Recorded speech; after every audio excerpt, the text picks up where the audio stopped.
The field with Titus with our Agro laser light, and there's a flock of geese out in the field. You could see them there flapping. Titus is going to shine the light on them and see if it scares them. Go ahead.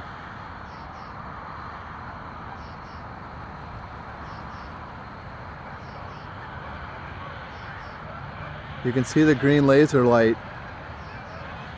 We didn't make any noise or anything, and they all flew away.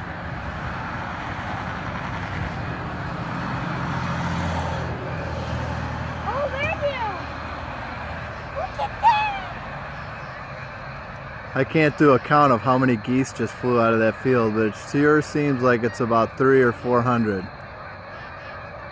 Here's another flock coming in.